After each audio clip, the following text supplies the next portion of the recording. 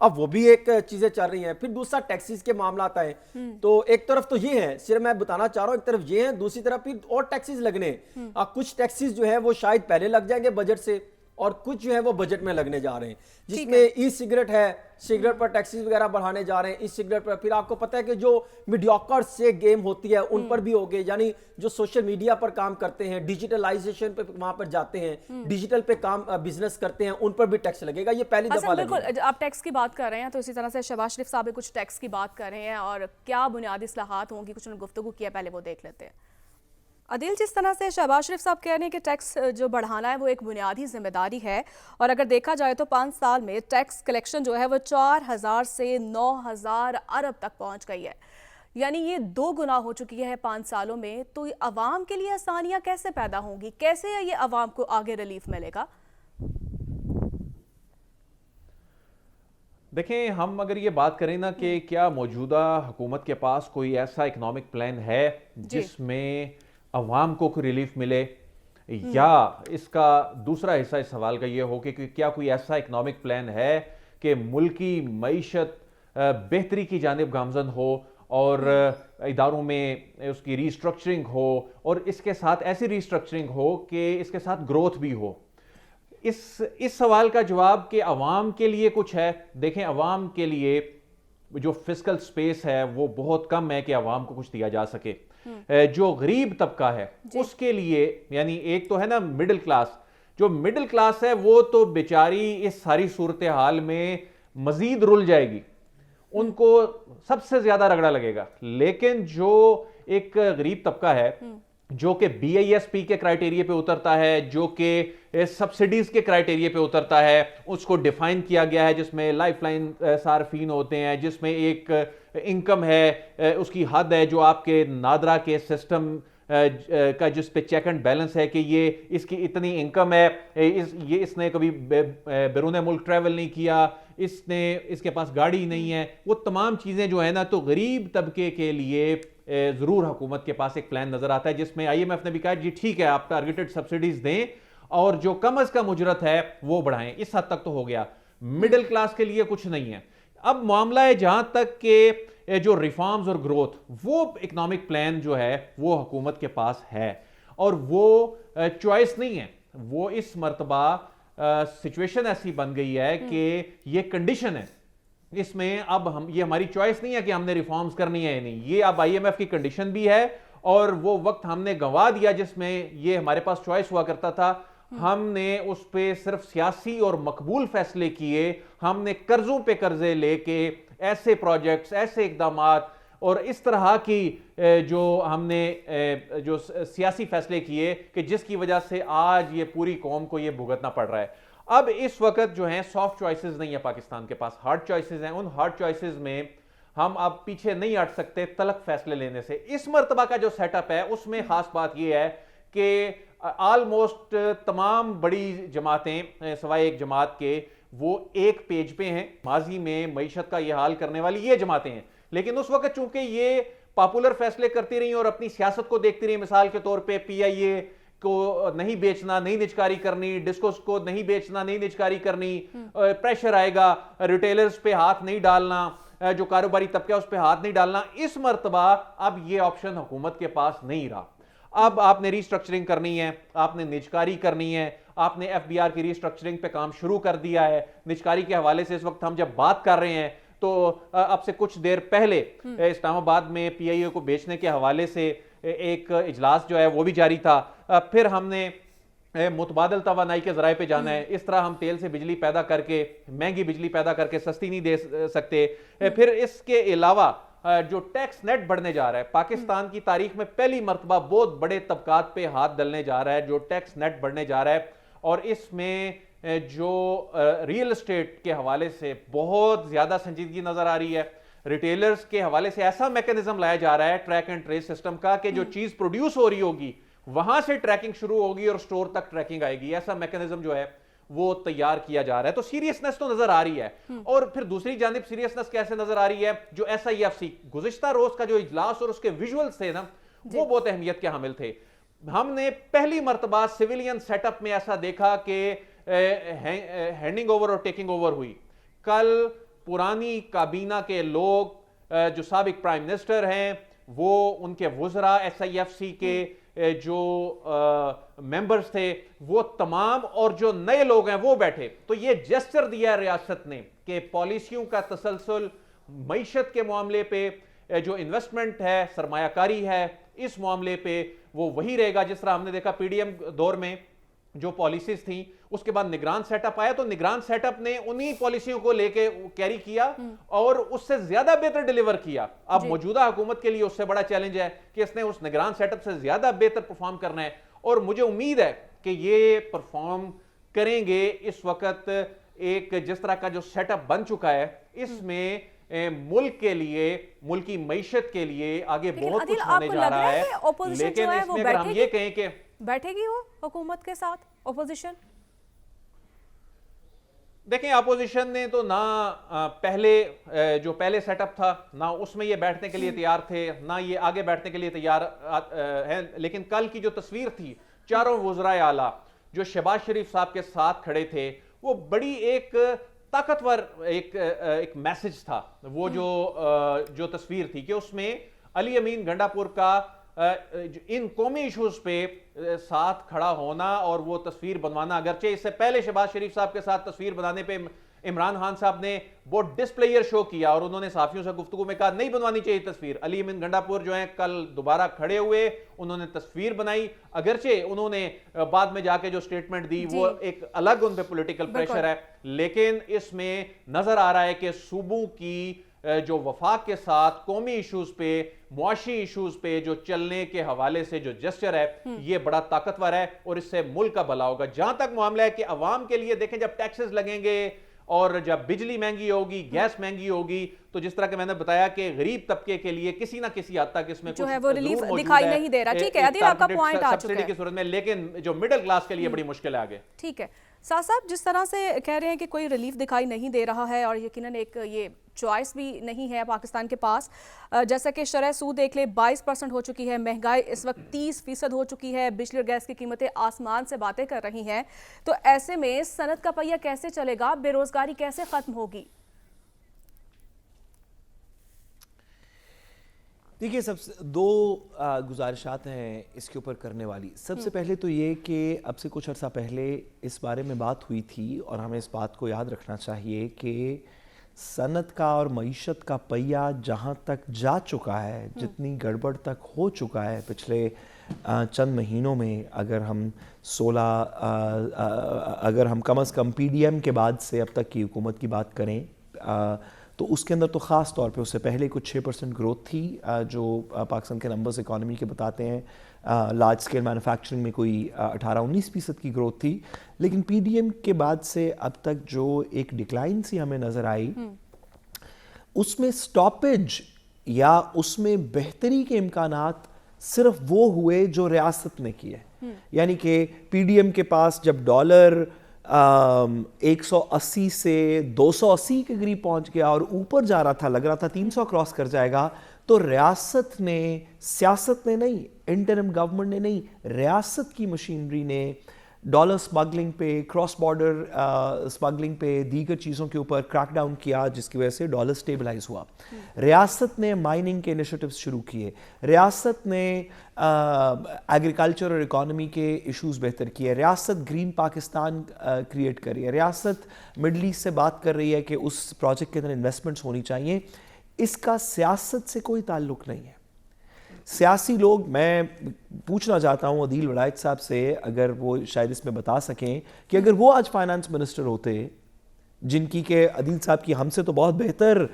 Finance کی understanding ہے لیکن وہ فائنینشیل ایکسپرٹ نہیں ہے, اگر وہ آج فائنانس منسٹر ہوتے یا پچھلے 10 مہینے کے اندر ہوتے, تو بھی تقریباً ریاست نے یہی کام کیے ہوتے, کیونکہ یہ پالیٹکس کے انیشیٹیوز نہیں ہیں. سیاست کے اندر تو اکانومی کے اوپر تقریباً بات نہیں ہو رہی, ایک دوسرے سے لڑنے جھگڑنے پہ ہو رہی ہے. ریاستی انیشیٹیوز نے اکانومی کو یہاں تک پہنچایا. جب ہم یہ بات کر رہے تھے تو ہم نے یہ اس بات کو تسلیم کیا, اور کرنا چاہیے, سیاسی وابستگیوں سے علیحدہ ہو کے, ماورہ ہو کے اس بات کو تسلیم کرنا چاہیے کہ جدھر یہ پی ڈی ایم کے بعد سے اب تک اکانومی پہنچ چکی ہے, جتنی سلو گروتھ ہے, جس طرح امپورٹس بڑھ رہی ہیں اور ایکسپورٹس گھٹی ہوئی ہیں, جس طرح فورن ریمیٹنسز ہمارے اوورسیز پاکستانی جو بھیجتے ہیں وہ نہیں اس طرح آ رہے, تو اس کو ٹھیک کرنے میں کچھ وقت لگے گا. یہ ایسے نہیں ہو سکتا کہ شہباز شریف صاحب یا کوئی بھی شخص, اگر آج کسی کی بھی حکومت ہوتی, کہ وہ پچھلے مہینے پرائم منسٹر بنے اور آج مہنگائی بھی کنٹرول ہو جائے, دیگر چیزیں بھی کنٹرول ہو جائیں, اس میں کچھ وقت لگے گا. لیکن اصل سوال یہ ہے کہ وقت تو لگے گا. الف سیاستدان اگر اس کو کرنا چاہے یا بے کرنا چاہے یا جیم کرنا چاہے یا دال کرنا چاہے, جس کی بھی حکومت ہو سیاستدان کی, اس کو ٹھیک کرنے میں کچھ وقت تو لگے گا. لیکن سوال یہ ہے کہ کیا یہ لوگ, کیا یہ ٹیم,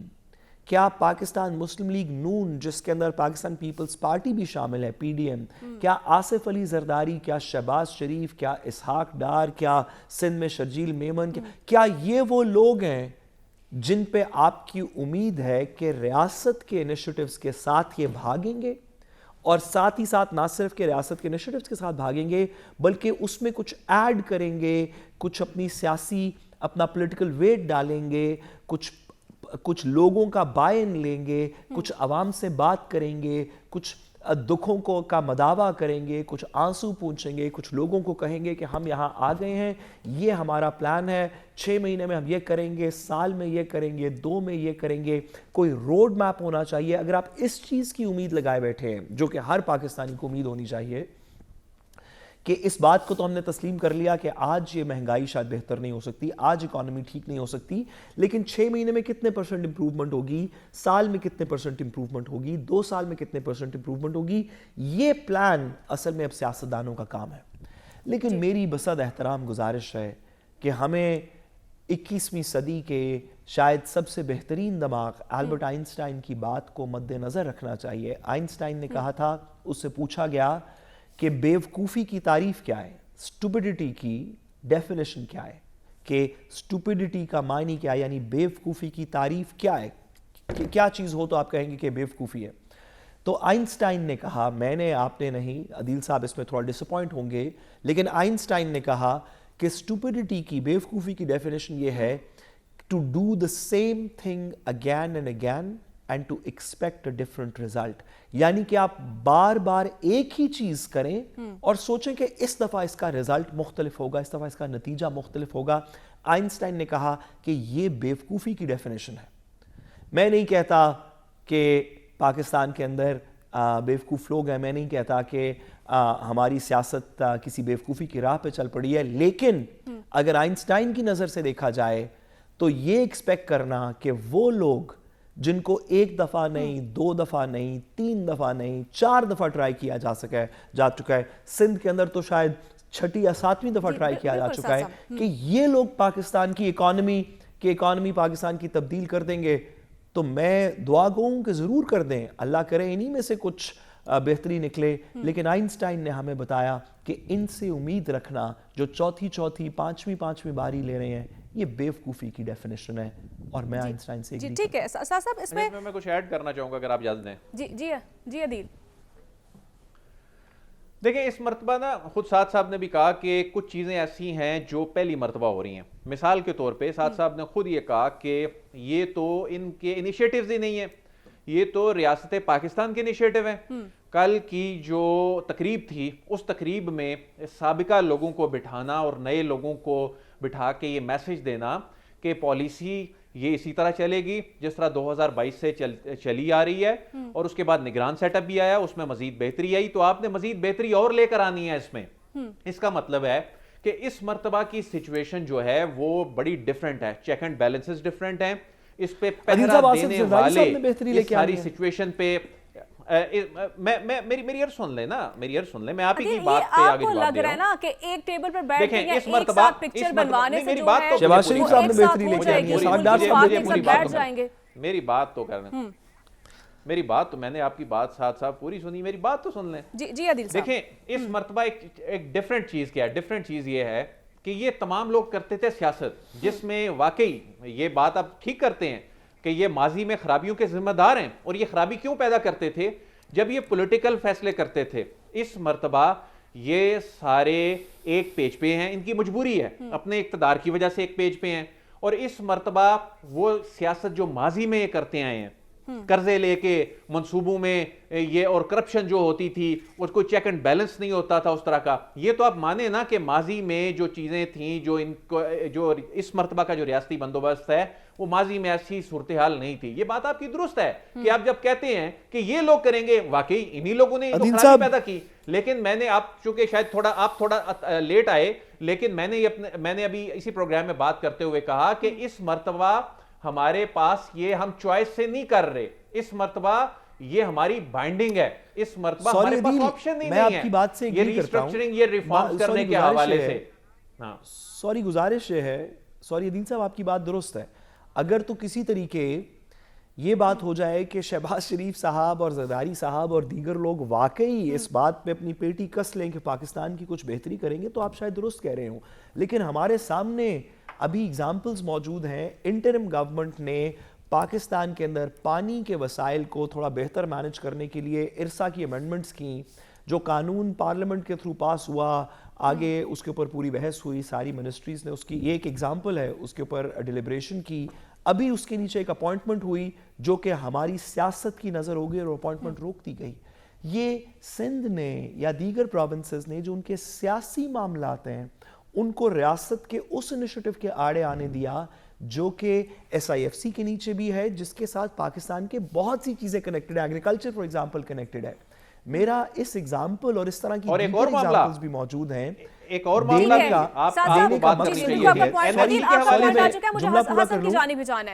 جملہ NFC کے حوالے سے بات کرنی چاہیے تھی. بالکل یہ رکاوٹ ڈال رہی ہے پاکستان پیپلز پارٹی, اس میں رکاوٹ ڈالتا ہے. NFC کی جب بات کرتے ہیں اس وقت ضرورت ہے, واقعی عادل صاحب بالکل آپ کا پوائنٹ آ چکا ہے, اور ساتھ صاحب آپ کا بھی پوائنٹ آ چکا ہے. حسن صاحب جس طرح سے بات کر رہے ہیں, ساتھ صاحب بھی اور عادل صاحب بھی, کیا لگ رہا ہے آپ کو؟ مہرین سوری, ایک منٹ مہرین سوری, میری بات پوری ہونے دیجئے.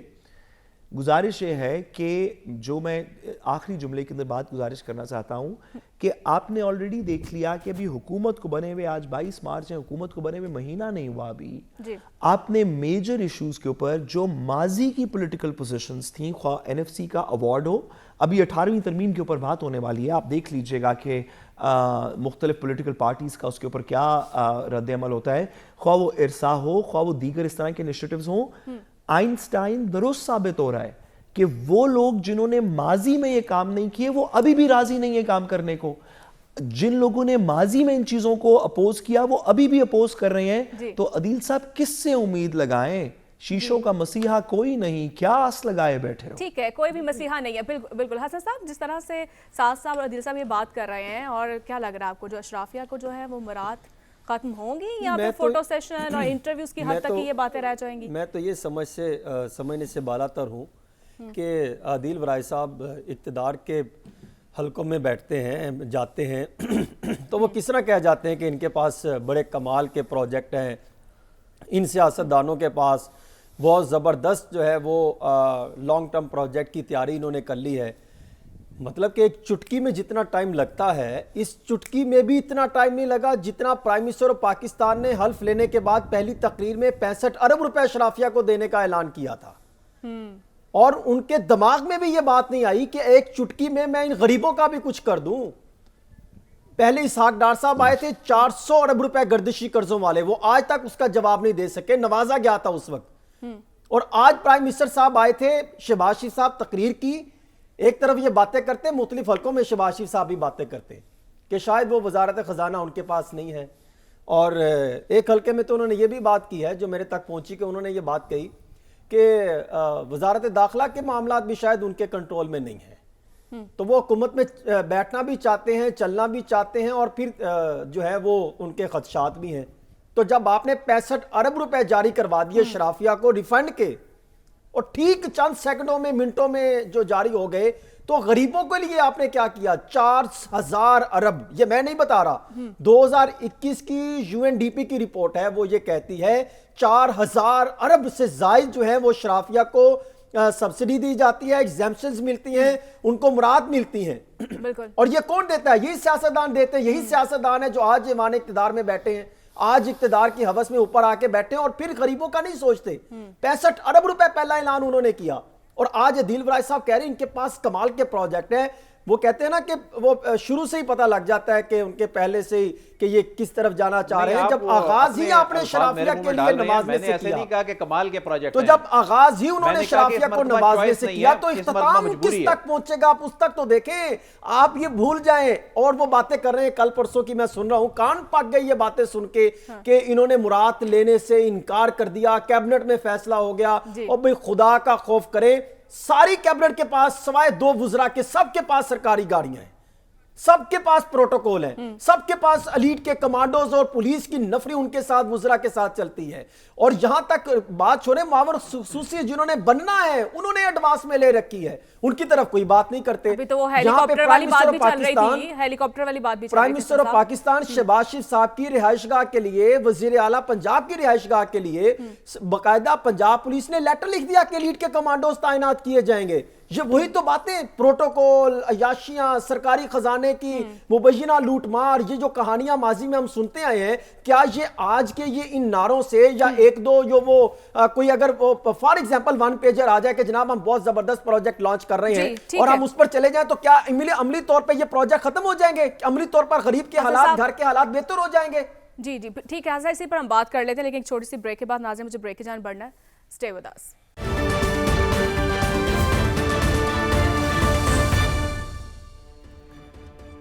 ویلکم بیک ناظرین. عدیل صاحب, جس طرح آپ بریک سے پہلے بات کر رہے تھے, اگر ہم ماضی کا ٹریک دیکھیں پی ٹی ایم کا تو مستقبل کی کیا خبر دے رہا ہے, لگ رہا ہے آپ کو کچھ؟ اگر آپ کا سوال معیشت سے متعلق ہے یا سیاست سے متعلق ہے؟ سر اوورآل میں پوچھ رہی ہوں. اگر تو معیشت سے متعلق ہے, دیکھیں معیشت سے متعلق جس طرح ابھی حسن صاحب بھی بات کر رہے تھے نا کہ میں نے کہا جی کہ انہوں نے بڑے شاندار منصوبے تیار کر لیے, میں نے ایسا قطعاً بھی نہیں کہا. انہوں نے شاید اپنے الفاظ پہنا دیے ساری بات کو اور میرے منہ میں یہ الفاظ ڈالنے کی کوشش کی. میں نے تو یہ آن ریکارڈ ہے, میں نے تو یہ بات کی ہے کہ اس مرتبہ ان کے پاس چوائس نہیں ہے, اس مرتبہ ان کی مجبوری ہے. اس مرتبہ یہ جن تلخ فیصلوں سے ڈرتے تھے اور اپنی سیاست بچاتے تھے, یہ ملک کا نہیں سوچتے تھے, صرف قرض لیتے تھے, منصوبے جو ہیں وہ لگا لیتے تھے, یہ بہت سے سیکٹرز پہ ہاتھ نہیں ڈالتے تھے, یہ ریٹیلرز پہ ہاتھ نہیں ڈالتے تھے, ریئل اسٹیٹ پہ ہاتھ نہیں ڈالتے تھے. اس کے علاوہ یہ جو ٹیکس کے نظام کی ریسٹرکچرنگ نہیں کرتے تھے, بجلی چوروں کو نہیں پکڑتے تھے, یہ نجکاری کے حوالے سے ڈرتے تھے. ظاہر ہے اس کے نتیجے میں لوگوں نے بے روزگار ہونا ہے, تو اس کی ایک کاسٹ تھی, ایک سیاسی کاسٹ تھی. وہ کاسٹ اس مرتبہ ان کو پے کرنی پڑے گی. اس کی ریزن یہ ہے کہ اس مرتبہ ان کے پاس بلیم گیم کا مارجن بھی بہت کم ہے. اس مرتبہ یہ جو کھچڑی بنی ہوئی ہے نا, یہ جو ساری سیاسی جماعتیں مل کے جو 2/3 کے قریب پہنچ گئی ہیں, تو اس مرتبہ اگر انہوں نے ڈیلیور نہیں کیا تو ویسے تو ان کو 8 فروری کے انتخابات میں بہت کچھ پتہ چل چکا ہے, تو آگے ان کے پاس بالکل ہی مارجن ختم ہو جائے گا. اب ان کے پاس ڈیلیور کرنے کے سوا کوئی آپشن نہیں ہے. میری بات کرنے کا ہرگز یہ مطلب نہیں ہے کہ میں کہہ رہا ہوں کہ ان کا جی چونکہ ماضی بڑا شاندار ہے, مستقبل میں بھی یہ بہت زیادہ کوئی بڑی کوئی ریفارمز لے کے آ رہے ہیں. میں یہ کہہ رہا ہوں کہ اس مرتبہ کا جو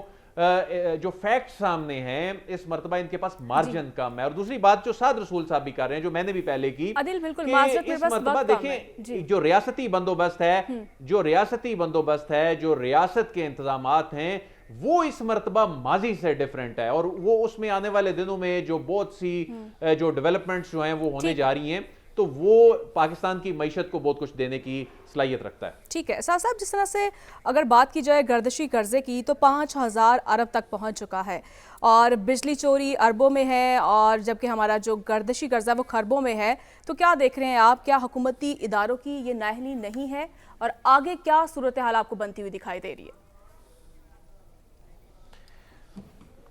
دیکھیں, سب سے پہلے تو ہم عدیل ورائی صاحب کی اس مشکل سی پوزیشن سے میں ایمپتھائز کرتا ہوں. مجھے بہت ہمدردی ہے عدیل صاحب کے ساتھ, کیونکہ وہ سچ بات کرنا بھی چاہتے ہیں, دیگر بھی مجبوریاں ہیں. تو میں عدیل صاحب آپ کی بات کو سمجھتا ہوں, ہم آپ کے منہ میں الفاظ نہیں ڈالنا چاہتے, میں آپ کی بات سے ایگری کرتا ہوں. اور عدیل صاحب نے جو بات کی جس سے میں ایگری کرتا ہوں وہ یہ ہے کہ اس دفعہ آپ کو یہ ٹیکس چوریاں اور ٹیکس نیٹ میں لوگوں کو لانا پڑے گا, اصل میں ریونیوز کلیکٹ کرنے پڑیں گے. عدیل صاحب درست فرما رہے ہیں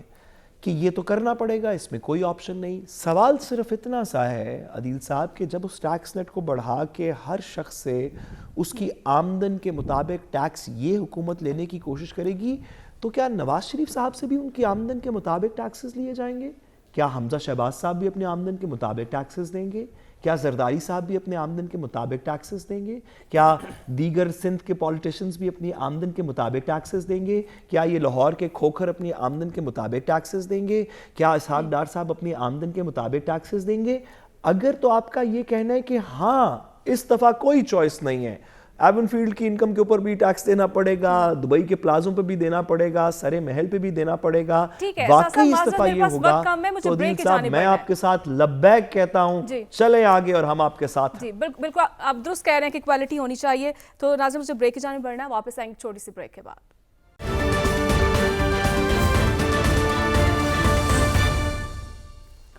ویلکم بیک. ناظرین, حسن صاحب جس طرح سے ہم بریک سے پہلے بھی ہم بات کر رہے تھے, اب حکومتی جو نمائشی اقدامات ہیں وہ بڑھ کر آگے دیکھ رہے ہیں آپ کو ٹھوس پالیسی ہے حکومت کے پاس؟ دیکھیں ٹھوس پالیسیاں تو موجود ہیں, ان کے پاس نہیں ہے, لیکن ایس آئی ایف سی کو اگر آپ دیکھیں تو اس میں تو ہمیں کئی چیزیں ایسی موجود دکھائی دیتی ہیں کہ اگر اس پہ لانگ ٹرم پروجیکٹ کے مطابق کام کیا جائے تو آپ کو اچھے رزلٹ آنے والے مہینوں میں یا سالوں میں بہت اچھے رزلٹ سامنے آ سکتے ہیں. لیکن آئندہ کا جو چند ایک ماہ ہے وہ میں غریبوں کے لیے بہت خطرناک دیکھ رہا ہوں. جو مطالبات ہیں, جو پھر جو ہماری پوزیشن ہے, اور پھر جو شرافیہ کو جس طرح نہیں نوازنا, ان سیاستدانوں نے, حکمرانوں نے اپنے سے آغاز نہیں کرنا, سیلری طبقے کو پکڑنا ہے, غریبوں تک انہوں نے اس کے نتائج دینے ہیں سختیوں کے, تو اس سے تو پھر ایک نیا محاذ تو کھڑا ہوگا. یہ کہنا کہ بالکل سب اچھا ہو جائے گا وہ تو میں سمجھتا ہوں مشکل ہوگا. البتہ فیڈرل میں پہلے اپنے معاملات کابینہ کو چاہیے کہ معاملات کو کسی حد تک بہتر کریں, اپنے معاملات کو کسی حد تک یہ یقینی بنائیں کہ ہم نے حکومت کو چلانا ہے, بس سب کو مل جل کر لے کے چلنا ہے. ایک طرف بات کرتے ہیں کہ اشرافیہ کو ہم ٹیکس کے انڈر لے کر آئیں گے, دوسری طرف بات کرتے ہیں سیاستدانوں کو ہم اپنے ساتھ لے کر آئیں گے, تیسری طرف احتسابیہ والا احتساب کا نعرہ لے کر چل رہے ہیں, چوتھی طرف کہہ رہے ہیں ہم نے قائد مسلم لیگ نون کو اعلیٰ ترین پروٹوکول سے نوازنا ہے, چوتھی طرف وہ کہتے ہیں جاتی عمرہ پہ لیڈ کے کمانڈوز تعینات ہو جائے, پانچویں طرف وہ کہتے ہیں 65 ارب روپے کا ریفنڈ فوری جاری کر دیں, اور پھر چھٹی طرف وہ کہتے ہیں آئندہ کا جو بجٹ بننا ہے اس میں اشرافیہ کو سبسڈی اور ایگزیمپشن سے ہم نے کلیئر نہیں کرنا, ان کو رکھنا ہے اس پالیسی میں, ان کو ساتھ لے کے پالیسیاں بنانی ہے. تو بھی آپ نے اس کا مطلب آپ پھر جو آگے آئی ایم ایف کے پاس جائیں گے معاملات کو سیٹل کرنے کے لیے, پھر آپ اتنا بڑا پنڈورا باکس کھولیں گے, اتنی پوزیشن خراب کر کے وہاں پہ جائیں گے, خراب کر کے جائیں گے. بیکاز اس پروگرام کا جو وقت بھی ہے وہ ختم ہی ہو چکا ہے. ناظرین کے ساتھ مجھے اجازت دیجیے, کل پھر آپ سے ملاقات ہوگی اللہ نے کے بعد.